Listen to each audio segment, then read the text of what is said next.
2 দশক পর নতুন করে ফিরছে জনপ্রিয় গান আসসালামু আলাইকুম বিআইন সাহেব। প্রেমের জ্বালা সিনেমায় গাওয়া গানটি 2002 সাল থেকে দর্শক মহলে ব্যাপক সাড়া ফেলেছিল। এখনও বিভিন্ন সামাজিক অনুষ্ঠানে গানটি শোনা যায়। গানটি গেয়েছিলেন খালিদ হাসান মিলু ও কনক চাপা, লিখেছেন ও সুর করেছেন আহমেদ ইমতিয়াজ বুলবুল। অনুপম মুভি সংস ইউটিউব চ্যানেলে মুক্তি পাওয়া গানটির ভিউ প্রায় 52 মিলিয়ন। তাদের ব্যানারে তৈরি নতুন গানটিতে ব্রিজ লাইন হিসেবে ব্যবহার করা হয়েছে গানের প্রথম 2 লাইন। এজন্য গানটির নতুন সংস্করণটি আসছে বিআইন সাহেব শিরোনামে।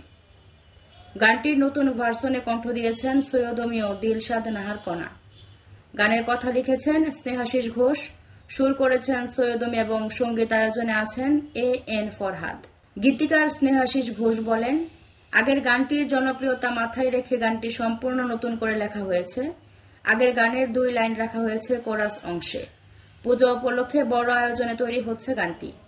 আশা করছি আগের গানের মতো এই গানটিও দর্শকদের মন ছুঁয়ে যাবে।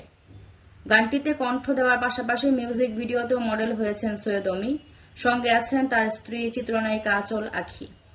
সম্প্রতি এফডিসিতে নির্মিত একটি বিশাল আয়োজন গানের ভিডিও শুটিং হয়েছে, যেখানে অংশ নিয়েছেন এক ঝাঁক নৃত্যশিল্পী।